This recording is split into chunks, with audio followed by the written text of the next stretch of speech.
a little older than Bob, although he won't admit it. He's about 10 years older than me. So not 10, please. Maybe I am.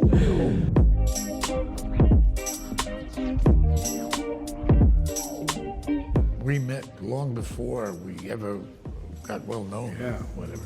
Yeah, we met, I'll never forget it, 14th Street. Yeah. Huh? On 14th Street, he and I, we shared some friends together, and while I was walking, we were walking toward, I think it was First Avenue or something. Yeah. I saw Bob coming the other way, and he happened to know the people I was with, and they introduced us. Bob is born in Manhattan, as I am, but I was born on 86th Street, and you were born downtown. Down the Village. Yeah. In the Village. And I found that at that time, that was shortly after there was this real surge in Greenwich Village of all the cafes and coffee houses that did plays and poetry readings and stuff, and the Village was and jazz and it was, we met at a poetry reading. Yeah, but we could have. We We could have. I mean, I went to a few of those readings. I didn't read there, but I would. They were pretty, pretty often. And I did plays there. Did you ever do a play down there? Once, In the cafes? Yeah. well, it's a place called Bastiano's Cellar. It was near NYU, right on Waverly Place. Right. I did one at Cappuccino. Cappuccino, yeah. Phase 2. That's a place that Woody Allen used to.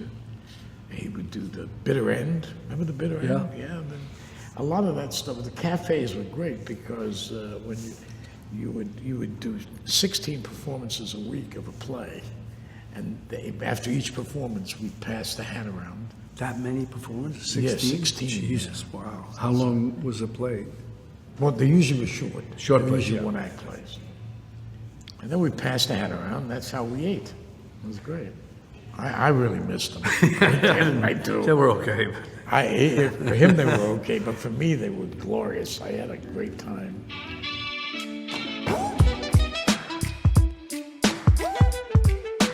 We've talked about things a lot. Yeah. See, we almost did Glengarry Glen Ross together. He was going to play the Levine role, and we were really into it. We were going to do it. Other things Yeah, too. who was 1900 too. We were going to do together. Who Bertolucci. was going to direct the Glengarry? Was there a director that we had? Well, I don't Forget. remember that. No, it was you and I. We were going to do it. We had no director. We didn't have Jamie Foley, who finally did do it. It was great, but we were very close to doing it. What else? Pope of Greenwich Village That was, yeah. was another one we were very close to doing. And I remember we talked about, we were on the street one night outside of Cafe Central or something, and you were, I thought, this is how I remember, I could be wrong. We were talking about Scarface, and you were considering who to do it, what director. And I was saying, you should really do it with Brian, of the choices that you had. I said, if you don't do it, I'm going to do it, because I want to do it if it would. Anyway. yeah, if they were going to do Scarface, Marty and Bob, they didn't do it yet. They were playing with the idea, thinking about it. And then I know when I saw Scarface, I had in California. I called Marty Bregman, who was the producer, and I said, I think this is this guy Paul Muni in this part. So I said, I think it was great, and I said I would just like to do him if I could, and then he said, and then he didn't know Scarface. I said, see the film. I think we can do it. I didn't know that Marty and Bob were interested in it. We were just talking. I think it was all loose, wasn't it? Well, he got Lumet, Bregman, and Lumet. It was Lumet's idea to do it Cuban. It was, but then Marty and Lumet didn't quite agree on where the thing should go and how it should be done. And then Brian came and they had a party, and Brian came in. And that was I think that was the thing that took it off, because the way Brian saw it, and Oliver saw it, and Marty saw it, and I saw it, and this sort of, this kind of thing that was all, we pretty much were opposite of each other in certain areas, and that's when Scarface came about. I just thought, I remember, I just felt Brian would be the best because he would be the least conventional of the choices of the other directors. And that was all. And I had worked with him, I know. It turned out that that was very true. Yeah. Because he did have his own way of doing it, which made it different, and it really did make that film. And so did Bregman, by the way. Marty had that feeling about it too, larger than life. Just that little step up.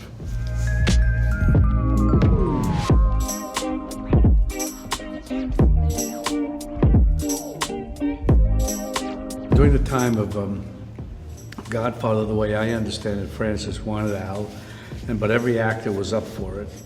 I kind of, knowing that Francis wanted him, I thought of the Sonny part. I liked that too, and I even read for it for Francis. But he also wanted Jimmy Caan for that, the way I understand it. Yeah, he did. So, but everybody was up for the part. And then Al had a thing in the gang that couldn't shoot straight that he had to leave. When he left to do Godfather, then they pulled me into, I read for it, the part. I read for, there was a kid's salary part, and then there was the kid who's from Calabria, comes over the bike race. Yes. And they gave me that part, and that's what I was in. That was such a nice role. He played it so beautiful. He's a great part. What has been your favorite character that Robert De Niro's played? Oh, there's just so much. I just saw Casino the other night, and I'm, just staggering and beautiful. But I guess the greatest, probably knows one of the greatest performances on film history is his Raging Bull. Beyond belief. Pretty much everything Bob does, everything I've seen. 640 films. Well, Godfather, one. He was unique and special, and I, of course, understood that Francis, why Francis wanted Al. It's, as an actor, sometimes what would upset you is if someone does a part that you were up for, and they use them for the wrong reasons, and the person isn't really as good. You want them to be good, and so then you're happy. Okay, well, somebody who's good or great in it, they say, well, that's fine. It's when they are not good, and you say, it's a disappointment, even whether that I couldn't have done it. It's just that it's a disappointment that the director didn't have the ability to get a great performance or get an actor who would be up to what that part needed. I remember once I was in a casting session, and I'm sure this was, I never even confirmed it with Francis, but I know he was talking to, I don't know, maybe it was Bob Evans or somebody, and he was talking about certain actors, and I won't even say who they were, and they were like so wrong for the part. Like, he says, but I know he's great, and they'd just been in a hit movie at that time, so it was classic. If I told you the names, you'd say, oh, God. But I remember Francis being very nice and diplomatic with the powers that be, that, well, no, they cannot really, and this and that, and he was just, because Francis was kind of very open in front of people. I was just an actor reading for it. So that's the absurd part of it, where they'll push somebody who's totally wrong for it. And I'm sure Francis was under a lot of pressure for them to go against whatever he would want to do, just because it's the flavor of the month or the year, and he stuck with Al. First time on the screen together would be in Heat. Yeah. I thought we would get together and rehearse, and Bob said, no, I don't think it's a good idea. And he was right, because they never saw each other before. And it was a simple scene. And so when we came to shoot, that was the time we met up and acted together for the first time. You're looking to become a penologist? You're looking to go back? You know, I chase down some cruise guys just looking to fuck up, get busted back. That you? You must have worked some dipshit cruise. I worked all kinds. You see me doing thrill-seeker liquor store holdups with a Born to Lose tattoo on my chest? No, I do not. Right. I am never going back. Then don't take down scores. I do what I do best. I take scores. You do what you do best, trying to stop guys like me. I love that scene, you know, and I was looking forward to us doing it eventually. I just loved the way it was written. The whole thing was great for us. And the 2 cameras, which is always nice, you know. So it was good. It's so great to be working with him, actually working with him now. Like most films, you know, they go through a lot of, they go through a lot of levels, and this started years ago. And I remember sitting with Marty and Bob in a hotel in L.A. talking about it, and that was like about 5 or 6 years before Before it happened, you and I, we walked over, and Marty was in the hotel. We had a meeting. It was really good, and I kept thinking it was going to come about sooner or later. But knowing about this stuff, because you know, you when you experience with it, you know that it's going to go through various incarnations, and then it'll finally find its way, and it did finally. Because it was going, you know, Marty was doing another project. I mean, I had something, Al, we all had something, but he was the driving force. We had to wait for him to be ready. Being the director, it takes more time. You're doing one movie, and once when I was passing through London, he was doing, what's the movie with in 3D that he did with the Hugo, yeah. And so we talked, and he was just, you know, was there, and then I said, well, I want to get your permission, and then I got your permission, and then Joe Pesci's, that maybe from time to time we talk about it, because I'm very suspicious about that. And since it was so far off, we didn't have a date, because everybody wants to know when the start date would be. I said, Marty, Al, Joe, do you guys mind if I say it? Or any of us can say it from time to time. Can I say that? Are we able to say that? Everybody's comfortable with that? Because with me, at times I'm always superstitious. You say it, and then it doesn't happen. That's happened to me. But I felt this one was one that we should put it out there. And even though things were still loose about commitment to time, then we had ups and downs of who's going to finance it, and then finally Netflix came and made it easy for all of us. And it was a good thing, because I feel, obviously, because we could do it. We could do it and not be anxious about the budget and the technical stuff that had to be done, which Marty needed to have the ability to do that with a bit of freedom, so that and not to be too haggling about this and that. So it was a good thing.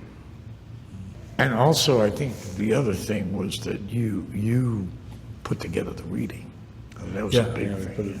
You put together a reading of the film, and we had about 50 people were there. They were photographing it and everything. And they had Pesci, and they had some of the players in the film. Yeah, some of the actors. And when you had Marty, Marty heard it. And I don't know, was Bobby Cannavale in Yeah, the he reading? was there, Bobby yeah. was there, Paul Herman. A lot of the people who were in it were, like, a lot of times I do it, and because, you know, Al got me onto it, is, for example, if we're considering doing a part or something, say, how about having a reading with the director, and not necessarily the actors who are going to be in it. Some will be in it, or maybe, but it's just a loose thing, and everybody understands that. You just sit around, have a reading to kind of lift it off the page a little bit. And that reading could mean that you will commit or not commit or whatever, but just another sort of way of inching closer to the project. So he started me on that. You get a sense of the project. I'll tell you something. I'll say it because I read aloud Pretty Woman, you know, with the young Julia Roberts. And with Gary Marshall, got a group of us together, and I was actually filming something at the time, and I went, and we read it, and you could tell. I mean, I could tell after the reading, this is going to be going to be a hit picture. You just knew it. And this girl was phenomenal. Yeah. I mean, I saw it. I said to Gary, where did you get this girl? And so you really got a sense of it, and that was just it proved, you know, that instinct was correct. So you do learn a lot from it. I didn't do the picture. Did they offer it to you? Yeah, they offered it to me.